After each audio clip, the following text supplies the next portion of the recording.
Hello વિદ્યાર્થી મિત્રો, આજે આપણે આ પરોક્ષ ખર્ચના ચેપ્ટરમાં બીજી રીતના સમ ચાલુ કરવા જઈ રહ્યા છીએ, જેમાં તમને યાંત્રિક કલાક દરની ગણતરી દર્શાવતું પત્રક બનાવવાનું કીધું હોય. હવે ફોર્મેટ તમને પેજ નંબર 282 ઉપર આપેલું છે, જે તમે ખાસ જોઈ લેશો. જેમાં તમને યાંત્રિક કલાક દરની ગણતરી દર્શાવતું પત્રક બનાવવાનું હોય, એમાં કુલ ખર્ચ લેવાનો હોય, વાર્ષિક ખર્ચ આપેલો હશે, એના રિગાર્ડિંગ વિગતો આપેલી હશે. તમારે વાર્ષિક ખર્ચ લેવાનો છે અને કલાક દીઠ ખર્ચ કેટલો એ તમારે ગણતરી કરાવીને ફાઇનલ તમારો આન્સર લાવવાનો છે.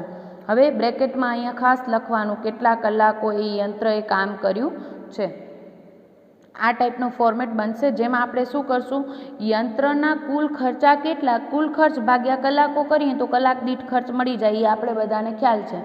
એટલે આપણે કુલ ખર્ચ લખશું, પછી અહીંયા કલાકો લખ્યા હશે ઉપર જ તમે, એટલે કુલ ખર્ચ ભાગ્યા કલાકો કરશું એટલે કલાક દીઠ ખર્ચ મળી જશે. હવે ભાગ્યા કલાકો તમને સ્થિર ખર્ચ અને ચલિત ખર્ચમાં યાદ રાખવાનું છે. સ્થિર ખર્ચમાં તમે કુલ ભાગ્યા કલાકો કરશો, એક એકમાં નહીં કરો, કારણ કે પોઈન્ટમાં ઘણો બધો આન્સર આવશે.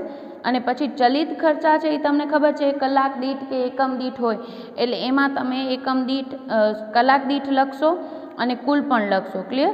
અને પછી છેવટે તમારો યાંત્રિક કલાક દીઠ દર શોધશો. હવે સ્થિર ખર્ચા અને ચલિત ખર્ચા જેમ કયા કયા હોઈ શકે, જેમ આપણે આગળની પદ્ધતિઓમાં જોયા છે એ જ છે. સ્થિર ખર્ચ એટલે એવા ખર્ચ જે પર્ટિક્યુલર વાર્ષિક આપેલા હોય, તો એ વર્ષના તમે ઉત્પાદન ગમે તેટલું કરો, ગમે તેટલા કલાકો કામ કરો તો એટલા ખર્ચ તો થાય, ને આપણે શું કહીએ છીએ, સ્થિર ખર્ચ કહીએ છીએ. એમાં હોઈ શકે ભાડું કે કરવેરા, વીમા પ્રીમિયમ, પરોક્ષ માલ સામગ્રી, વીજળી કે દીવાબત્તીનો ખર્ચ, સુપરવિઝન ખર્ચ, પરોક્ષ કામદારની મજૂરી, આ વગેરે જેવા બીજા પણ સ્થિર ખર્ચ હોઈ શકે, જે તમને સમમાં કદાચ આપ્યા હોય તો તમારે લેવાના રહેશે. ચલિત ખર્ચા મોસ્ટ ઓફ આ 3-4 જ રહેતા હોય છે તમારા જે દાખલાઓ છે એમાં. અને યાદ રાખશો તમે, આ 3-4 યાદ રાખશો એટલે બાકીના મોસ્ટ ઓફ સ્થિર ખર્ચા હશે તમારા, જેટલા પ્રેક્ટિસ સમ આપણે લેશું એમાં. ઘસારો છે એ સ્થિર ખર્ચ છે, જેમ યંત્ર વધુ વપરાય એમ વધુ ઘસારો લાગે. ક્લિયર? એટલે યાંત્રિક કલાકો જેમ વધે એમ આ ખર્ચ વધે, એટલે આપણે એને ચલિત ખર્ચ કહીએ છીએ. આ બધા જ ખર્ચ. એમાં પેલું છે ઘસારો. ઘસારો શોધવાની સીધી લીટીની પદ્ધતિ જ અહીંયા ઉપયોગમાં લેવાશે, અને તમને દાખલામાં એના રિગાર્ડિંગ ઇન્ફોર્મેશન આપેલી હશે. સીધી લીટીની પદ્ધતિ એ ઘસારો ગણવાનું સૂત્ર તમને યાદ હશે કદાચ, મૂળ કિંમત અથવા તો પડતર કિંમત માઇનસ ભંગાર કિંમત ભાગ્યા આયુષ્યના વર્ષો. અહીંયા મૂળ કિંમતની જગ્યાએ ક્યારેક તમને કીધું હોય આ યંત્રની કિંમત 10,000 અને 500 રૂપિયા આપણે એને ગોઠવવાનો ખર્ચ, તો તમારે 10,500 કિંમત અહીંયા લેવી પડે, એટલે તો પડતર કિંમત ધ્યાનમાં લેવી. તો સૂત્ર થશે પડતર કિંમત માઇનસ ભંગાર કિંમત ભાગ્યા આયુષ્યના વર્ષો. પછી બીજો ચલિત ખર્ચ છે સમારકામ કે નિભાવ ખર્ચ. સમારકામ પણ જેમ યંત્ર વધુ વપરાય એમ સમારકામનો ખર્ચ વધુ આવે. યાંત્રિક કલાકો વધતા વધે અને ઘટતા ઘટે એ ખર્ચને આપણે ચલિત ખર્ચ કહીએ છીએ. એટલે સમારકામનો ખર્ચ કે નિભાવ ખર્ચ પણ ચલિત ખર્ચમાં આવે. રસાયણ ખર્ચ જે ક્યારેક જ તમને સમમાં આવશે, પણ યાદ રાખવું કે એ ચલિત ખર્ચ છે. ચોથું છે પાવર અને ડીઝલનો ખર્ચ. પાવર કે ડીઝલ, જેમ તમે યંત્ર વાપરશો તો પાવરનો વપરાશ થશે, યંત્ર નહીં વાપરો તો પાવર કે ડીઝલ વપરાશે નહીં. એટલે આ ચલિત ખર્ચા છે. બાકીના મોસ્ટ ઓફ તમને સ્થિર ખર્ચમાં આવશે, એટલે આ યાદ રાખશો તો બી ચાલશે. અને અધરવાઇઝ આપણો કોન્સેપ્ટ ક્લિયર હોય તો વાંધો નહીં આવે કે સ્થિર ખર્ચ એટલે એવા ખર્ચ જે સમયગાળા સાથે સંબંધિત છે.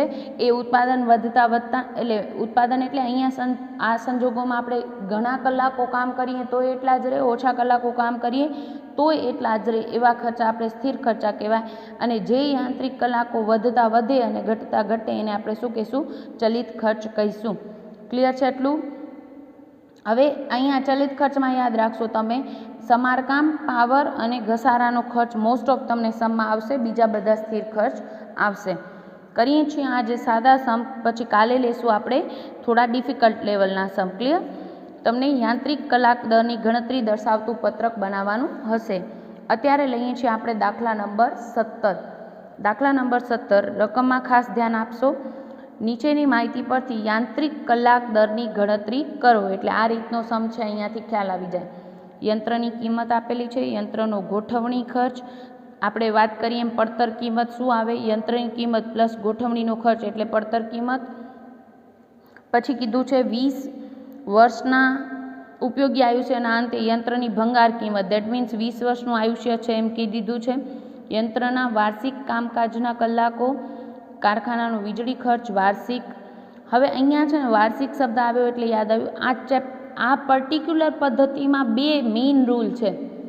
એક તો તમે જે પત્રક બનાવો ને એમાં માહિતી એક યંત્રને લગતી જ આવવી જોઈએ, એક યંત્રની અને એક વર્ષની માહિતી આવવી જોઈએ. એવું હોય તો નોંધ લખી નાખજો, આપણે દર વખતે જેમ હાંસિયામાં લખતા હોઈએ છીએ એમ. માહિતી કેવી લેશો તમે? એક વર્ષની અને એક યંત્રની. ક્લિયર? એટલે અહીંયા છે યંત્રના વાર્ષિક કામકાજના કલાકો આપી દીધા છે અને આપણે ખબર છે કામકાજના કલાકો આપણે ઉપર લખવાના છે.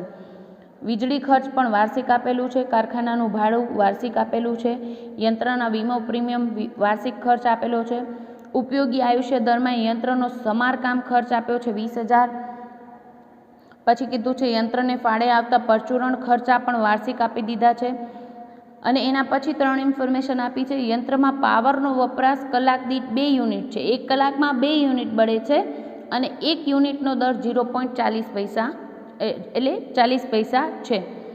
યંત્ર કારખાનામાં 1/4 ભાગની જગ્યા રોકે છે, આ ખાસ યાદ રાખજો. યંત્ર, હવે આપણે આખી કારખાનાનું ભાડું અહીંયા આવ્યું હતું, કારખાનાનું ભાડું સપોઝ કે 2400 છે અહીંયા, તો એ તો આખા કારખાનાનું ભાડું છે, એમાં તો કેટલા બધા યંત્રો હશે. આપણું યંત્ર જેટલી જગ્યા રોકે એટલો જ ખર્ચ એને ભોગવવાનો થાય. એટલે અહીંયા કીધું છે આ છે એ ફાળવણીનો આધાર. મેં તમને કીધું એમ આખો પત્રક બે મેઇન નિયમો યાદ રાખશો. ખર્ચ 1 વર્ષનો આવે અને 1 યંત્રનો ખર્ચ આવવો જોઈએ. અહીંયા બીજા યંત્ર છે કારખાનામાં, આ યંત્ર છે એ 1/4 ભાગની જગ્યા રોકે છે, તો આપણે કારખાનાનું ભાડું છે એ 1/4 ભાગનો ખર્ચ જ આ યંત્ર ભોગવશે. પછી કીધું છે કુલ કામદારોના 1/5 ભાગના કામદારો આ યંત્ર પણ કામ કરે છે. જેટલા કામદારો છે એમાંથી આ યંત્ર પર 1/5 ભાગના કામદારો કામ કરે છે. કારખાનાની વીજળીનો ખર્ચ છે એ કામદારોની સંખ્યાના ધોરણે ફાળવવાનો છે. એટલે વીજળી આવશે ત્યારે પણ આપણે યાદ રાખવાનું છે અને કારખાનાનું ભાડું આવે ત્યારે પણ આપણે યાદ રાખશું કે કઈ રીતે ફાળવવાના છે.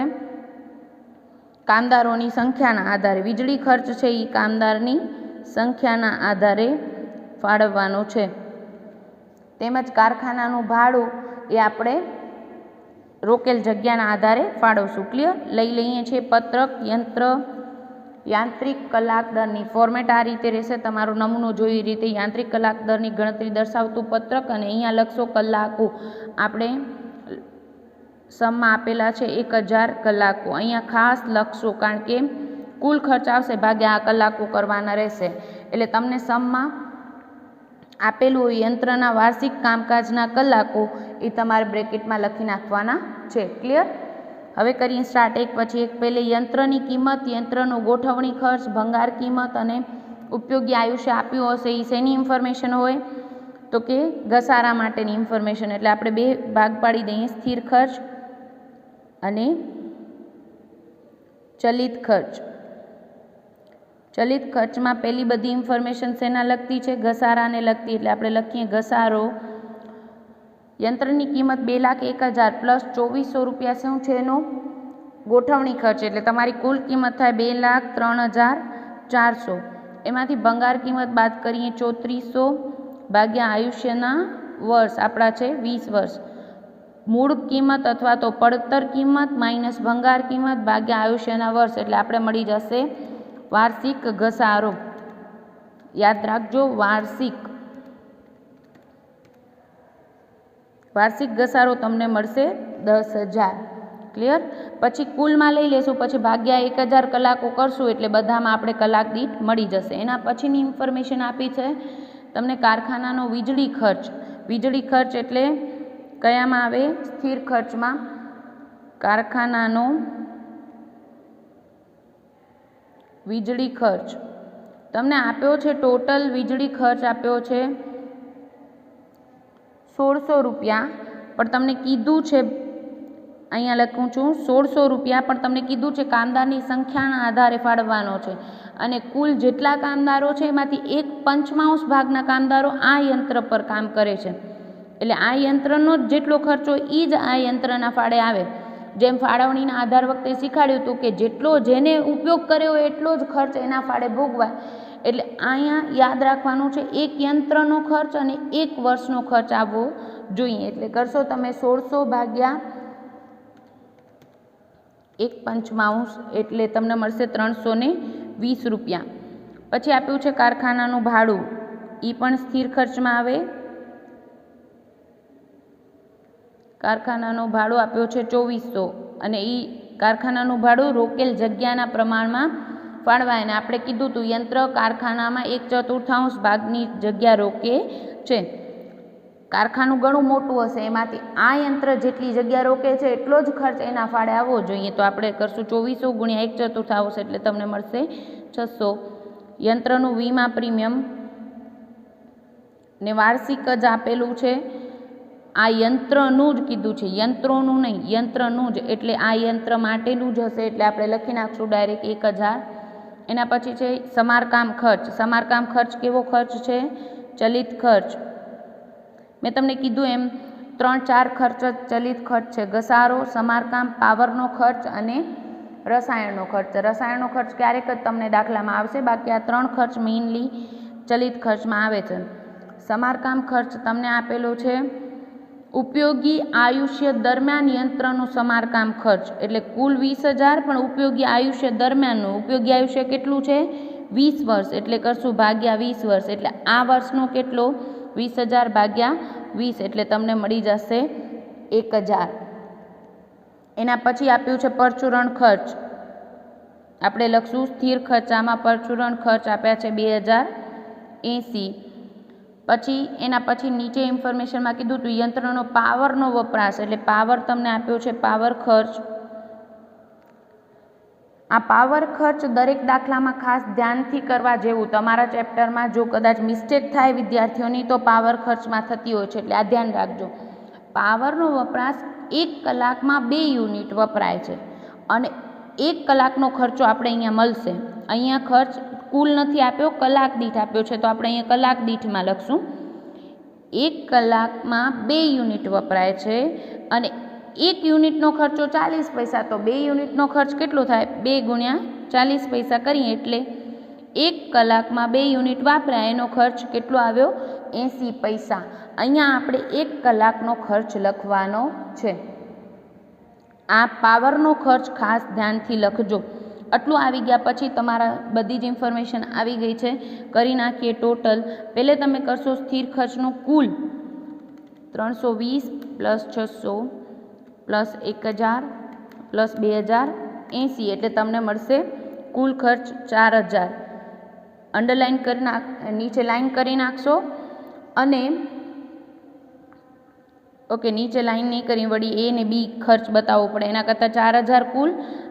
અને અહીંયા કલાક દીઠ બતાવવાની જરૂર નથી, કુલથી જ ડાયરેક્ટ 4000 ભાગ્યા 1000 કલાકો, એટલે 1 કલાકનો ખર્ચ કેટલો આવ્યો? સ્થિર ખર્ચ 4 રૂપિયા. પછી ટોટલ જ કરી નાખીએ છીએ, કારણ કે સ્થિર ખર્ચ એ આપીએ અને પછી કુલ ચલિત ખર્ચ બી આપીએ, પછી બંનેનું ટોટલ કરવું એના કરતાં. પછી અહીંયા કરશું આપણે, આમાં કુલમાં તમે કરશો કલાક દીઠ અને અહીંયા કરશો તમે ડાયરેક્ટ કલાક દીઠ બતાવવું પડશે, એટલે 10000 ભાગ્યા 1000 એટલે તમને મળશે 10 અને 1000 ભાગ્યા પણ 1000 એટલે તમને મળશે 1. અને 0.80 પૈસા પાવરનો ખર્ચ કલાક દીઠ હતો, ગુણ્યા કલાકો કરી 1000 એટલે તમને કુલ પાવરનો ખર્ચ 800 રૂપિયા મળી જશે. બધું મળી ગયા પછી ટોટલ કરી નાખીએ. 4000 સ્થિર ખર્ચ પ્લસ 10000 અને 1000 અને 800 એટલે તમને મળશે કુલ ખર્ચ 15800 ભાગ્યા 1000 એટલે તમને મળશે 15.8. અને આમ પણ ચેક કરી લેવું, 4 પ્લસ 10 પ્લસ એટલે 14 પ્લસ 1 15.80 એટલે 15.8. યાંત્રિક કલાક દર તમારો જવાબ શું છે? 15.8. હવે આવો જ એક સમ લઈ લઈએ છીએ અત્યારે, પ્રેક્ટિસ સમ, કે જેથી તમને ખ્યાલ આવે. અને 18મો સમ તમારો હોમવર્કમાં રહેશે. 18મા સમ આવો જ છે, ખાલી એક ટોપિક નવો છે. યંત્રનો ભાડા ખરીદનો હપ્તો તમને વાર્ષિક આપ્યો છે. ભાડા ખરીદનો હપ્તો 2400 રૂપિયા છે, જેમાં 600 રૂપિયા વ્યાજના છે એમ કીધું છે. 2400 રૂપિયા કુલ હપ્તો છે, એમાં 600 રૂપિયા વ્યાજના છે. હવે 2400માંથી 600 છે એ વ્યાજના છે, એ પરોક્ષ ખર્ચ છે, એટલે આપણે 600ની જ નોંધ કરશું. બાકીના 1800 છે એ મૂડી ખર્ચ છે, મહેસૂલી ખર્ચ નથી, એટલે આપણે હપ્તો જે હપ્તા પેટે ચૂકવીએ એ પરોક્ષ ખર્ચ ગણાય નહીં. એટલે તમે ખાલી 600થી જ નોંધ કરશો. બાકી બધા ટોપિક સેમ હમણાં કર્યો એવા જ છે. યાદ રાખવાનું છે ખાલી એક યંત્રોના ભાડા ખરીદનો હપ્તો, અને બીજી વસ્તુ કે અહીંયા 4 યંત્રો છે, એટલે જે ખર્ચ આવશે એ યંત્રોનો ખર્ચ કીધું હોય તો ભાગ્યા 4 કરવાનું રહેશે તમારે. આપણે એક યંત્રનો આખા ચેપ્ટરમાં યાદ આટલું રાખવાનું છે. એક યંત્રનો ખર્ચ અને વાર્ષિક ખર્ચ, એક વર્ષનો ખર્ચ લેવાનો છે. સમ નંબર 12 લઈએ છીએ અત્યારે. નીચેની માહિતી પરથી કુલ યાંત્રિક કલાક દર શોધો. યંત્રની કિંમત 2,30,000, આયુષ્ય વર્ષ 10 વર્ષ, ઘસારો સીધી લીટીની રીતે ગણો એમ કીધું છે. ખાતાના વાર્ષિક પરોક્ષ ખર્ચ આપી દીધા છે, વાર્ષિક ખર્ચ જ છે.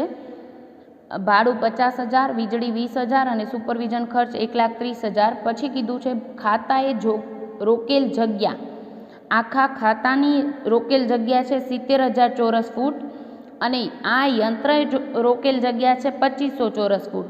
તો એને જેટલી જગ્યા રોકી છે એટલો જ ખર્ચ એના ફાળે આવે. ક્લિયર? એટલે ભાડાનો ખર્ચ લેશું ત્યારે આપણે રોકેલ જગ્યાના પ્રમાણમાં લેશું. તેમજ વીજળીનો ખર્ચ પણ લાઇટિંગ પોઈન્ટ ના આપ્યા હોય ત્યારે આપણે રોકેલ જગ્યાના પ્રમાણમાં લેતા હોઈએ છીએ. એટલે ભાડું અને વીજળીમાં આપણે આ ધ્યાન રાખશું, રોકેલ જગ્યા. અને પછી કીધું છે ખાતામાં 26 યંત્ર છે, તો આ સુપરવિઝનનો ખર્ચ કાં તો કામદારો ઉપર કેટલું સુપરવિઝન કર્યું એ, જો કામદારોથી કામ થતું હોય ત્યારે, પણ યંત્રોથી કામ થતું હોય ત્યારે સુપરવાઇઝર છે એ દરેક યંત્રો ઉપર કેટલો સમય આપ્યો એ પ્રમાણે ફાળવતા હોઈએ છીએ. અહીંયા 26 યંત્રો છે એટલે એને કુલ ખર્ચ છે એ 26 યંત્રો માટે એને સુપરવિઝનનો ખર્ચ એટલો ચૂકવાયો છે. આપણા યંત્રનો કેટલો એ શોધવા માટે આપણે કરશું ભાગ્યા 26. ક્લિયર? પછી છે યંત્રો માટે અનામત સાધનો રાખવાનો વાર્ષિક ખર્ચ 1500. ઉત્પાદન અંગે ચાલેલા યંત્રના કલાકો 1800. આ આપણો મેઇન હેડિંગમાં જ લખવું પડશે, 1800 કલાકો કામ થયું છે. યંત્ર પર કામ ગોઠવતા લાગતો સમય 200, એટલે યંત્ર પર કામ ખરેખર 1800 કલાક થાય છે, પણ કામ ગોઠવતી વખતે 200 કલાક ખર્ચ થાય છે, 200 કલાક વપરાય છે. પાવરનો ખર્ચ કીધું છે, યંત્ર ચાલે તે દરમિયાન 50 પૈસા. યંત્ર 1800 કલાક ચાલે છે, એ 1800 કલાક માટે 50 પૈસા લેખે ખર્ચ થાય છે. મજૂરીનો ખર્ચ કીધો છે, યંત્ર પર કામ ગોઠવતા પૂરો સમય અને યંત્ર ચાલુ હોય ત્યારે એક કામદાર 3 યંત્ર સંભાળે છે, અને મજૂરીનો દર છે કલાકના 6 રૂપિયા. યંત્ર પર કામ ગોઠવતા પૂરો સમય એટલે યંત્ર પર કામ ગોઠવતા 200 કલાક લાગે છે, ત્યારે એક કામદારો એ કામ ગોઠવતા એને પૂરો સમય લાગે છે, તો 200 કલાકની આપણે કલાક દીઠ 6 રૂપિયા લેખે મજૂરી આપશું. ક્લિયર? પણ યંત્ર ચાલુ હોય ને ત્યારે એક કામદાર, પછી તો યંત્ર પોતે કામ કરે, એટલે ત્યારે એક કામદાર 3 યંત્ર પર ધ્યાન રાખે છે. તો આપણે જે 1800 કલાક ગુણ્યા 6 કરશું એ કુલ મજૂરી ભાગ્યા 3 કરશું, કારણ કે એ 3 યંત્રોનો ખર્ચ મજૂરી ચૂકવી છે. એક યંત્રની કેટલી એ રીતે આપણે કરશું. ક્લિયર? ખાસ તમને રકમ સમજાય તો તમને આવડી જાય. એ જ ફોર્મેટથી આપણે ચાલુ કરશું. 12મો દાખલો, યાંત્રિક કલાક દરની ગણતરી દર્શાવતું પત્રક તૈયાર કરો. આપણે કલાકો ખાસ અહીંયા બ્રેકેટમાં લખવાના છે, 1800 કલાક. પછી હેડિંગ આપી દઈશું સ્થિર ખર્ચ અને ચલિત ખર્ચ.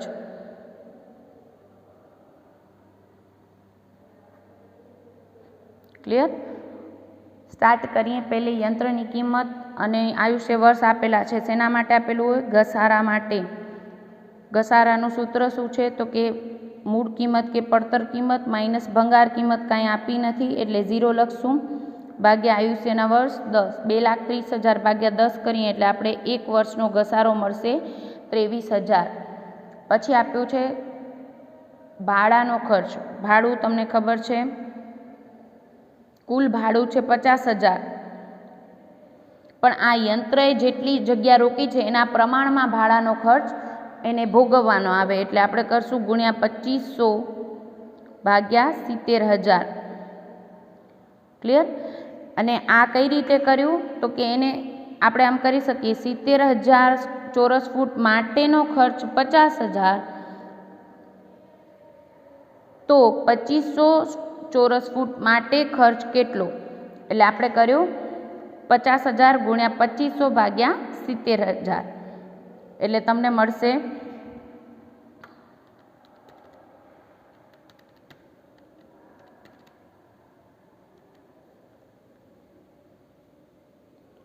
1700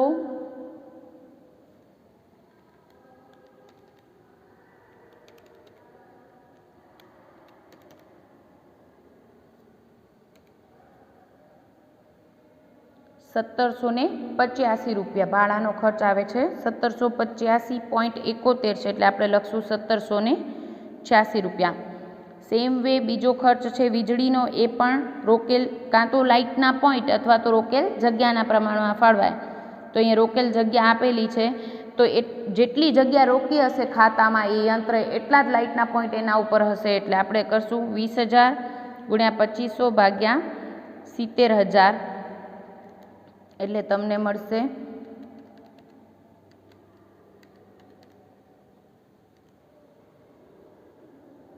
714.28 આવે છે, એટલે 714 રૂપિયા.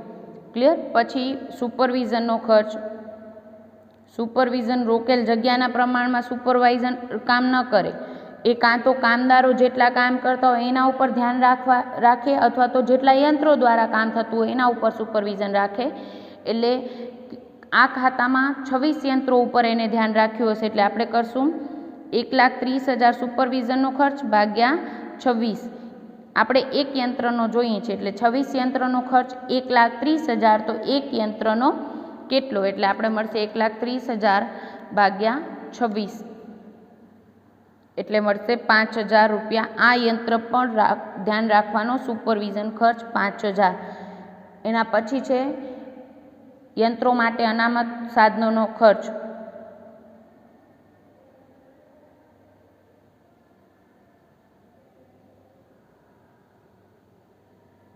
વાર્ષિક જ આપેલો છે 1,500, પણ શબ્દ વાપર્યો છે યંત્રો માટે, એક યંત્રનું નથી, યંત્રો માટેનો આ ખર્ચ છે. એટલે આ યંત્ર કુલ ખર્ચ 1,500 છે, પણ 26 યંત્રો માટે અનામતનો ખર્ચ છે. એટલે આપણે કરશું એક યંત્રનો કેટલો.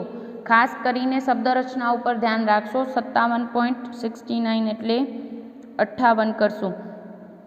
શબ્દ ઉપર ખાસ યાદ રાખજો. તમને એમ કીધું યંત્ર માટે અનામત રાખવાનો ખર્ચ, તો આપણે 1,500 આ યંત્રનો ખર્ચ લઈ લે.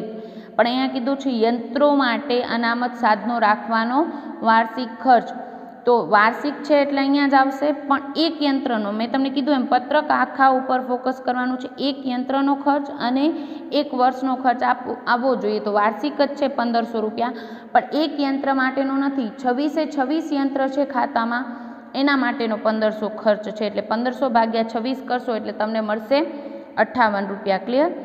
એના પછી છે યંત્રના કલાકો 1,800, એ આપણે લખી નાખ્યા છે. કામ ગોઠવતા લાગતો સમય 200 કલાકો, એ ગણતરીમાં કામ આવશે. કલાકો અહીંયા ક્યાંય લખવાના નથી. પાવરનો ખર્ચ, પાવર ખર્ચ શું છે? ચલિત ખર્ચ છે. અને એમાં કીધું છે યંત્ર ચાલે એ દરમિયાન 50 પૈસા. તો યંત્ર 1,800 કલાક ચાલે છે, એના 50 પૈસા લેખે. આ યંત્ર 1,800 કલાક ચાલે છે. બીજા યંત્રો ચાલતા હશે વધુ કલાક, પણ આપણે આ યંત્રનો ખર્ચ લેવો હોય તો 1,800 ગુણ્યા 50 પૈસા લેખે આપણે મળશે 900 રૂપિયા પાવરનો ખર્ચ. પછી મજૂરી કીધી છે.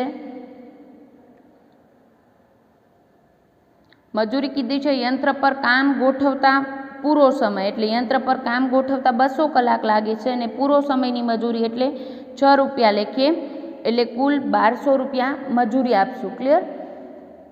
એ સમયગાળાની પૂરી મજૂરી. ઓકે, કામ કરે ત્યારે એ પ્રમાણે આપી છે, એટલે આપણે લેશું ચલિત ખર્ચમાં લઈ લઈએ. સ્થિર ખર્ચમાં ન લેતા ચલિત ખર્ચમાં, કારણ કે જેટલો સમય કામ કરે એટલા સમય પૂરતી કલાક દીઠ અપાય છે. મહિનાની આટલી મજૂરી એમ અપાતું હોત તો આપણે સ્થિર ખર્ચમાં લેત, પણ અહીંયા લખશું મજૂરી 200 ગુણ્યા 6 એટલે 1200 રૂપિયા મજૂરી. ઇનર કોલમમાં લખીએ છીએ, પછી બંને ટોટલ કરીને આપણે બહારની કોલમમાં લખશું 1200 રૂપિયા. અને યંત્ર ચાલુ હોય 200 કલાક કામ ગોઠવતા લાગે છે, અને યંત્ર ચાલુ હોય ત્યારે એટલે કે 1800 કલાક યંત્ર ચાલુ રહે છે ત્યારે 6 રૂપિયા લેખે તમને મળે 10,800. પણ એ સમયગાળા દરમિયાન શું છે, એક કામદાર 3 યંત્ર સંભાળે છે, એટલે 1800 કલાક કુલ એના 6 રૂપિયા લેખે તમને 10,800 રૂપિયા મજૂરી ચૂકવવાની થાય. પણ એક આ મજૂરને જે મજૂરી આપો છો એ મજૂર એ કામદાર 3 યંત્ર સંભાળે છે. જ્યારે યંત્ર ચાલુ હોય ત્યારે ગોઠવતી વખતે એને કામ કરવું પડે, પણ જ્યારે યંત્ર કામ કરવા માંડી જાય, યંત્ર ચાલુ હોય ત્યારે એને એક જ વ્યક્તિ 3 યંત્ર સંભાળે છે. એટલે આપણે તો આ યંત્રનો ખર્ચ કેટલો એ જ જોઈએ છે, એટલે ભાગ્યા 3 કરશું. 10,800 ભાગ્યા 3 એટલે આ યંત્રનો ખર્ચ મળશે 3600. 3600 અને 1200 એટલે કુલ મળશે તમને 4800. ક્લિયર? એક યંત્રનો ખર્ચ અને 1 વર્ષનો ખર્ચ લેવાનો છે. કરી નાખીએ ટોટલ. 1786 પ્લસ 714 પ્લસ 5000 પ્લસ 58 એટલે તમને મળશે 7,558 ભાગ્યા તમે કરશો 1800 કલાકો એટલે તમને મળશે 4.19 19.88 છે, એટલે 4.20 કરીએ છીએ. 4.20 અને ચલિત ખર્ચામાં એક દીઠ બતાવવાનું છે, એટલે 23,000 ભાગ્યા 1800 કરશો તમને મળશે 12.77.55 આવે છે, એટલે 78 કરીએ છીએ. 900 ભાગ્યા 1800 એટલે 0.50 અને 4800 ભાગ્યા 1800 એટલે મળશે 2.67. કુલ કરી નાખશો તમે 7,558 પ્લસ 23,000 પ્લસ 900 પ્લસ 4800 એટલે તમને મળશે 36,258. હવે આ ખર્ચ આવે ને એના ભાગે 1800 કરીને જ અહીંયા લખવાની ટેવ પાડશો એટલે તમને મળશે 20.14. કારણ કે તમે અહીંયા રાઉન્ડ ઓફ કરતી વખતે વધુ એક ડિજિટ લીધા હશે તો થોડોક ફેરફાર આવી શકે, એટલે તમે કરશો કુલ ભાગ્યા અહીંયા કુલમાં તમે કુલ ભાગ્યા કલાકો કરશો એટલે જે ખર્ચ આવે એ તમારો યાંત્રિક કલાક દર આવશે.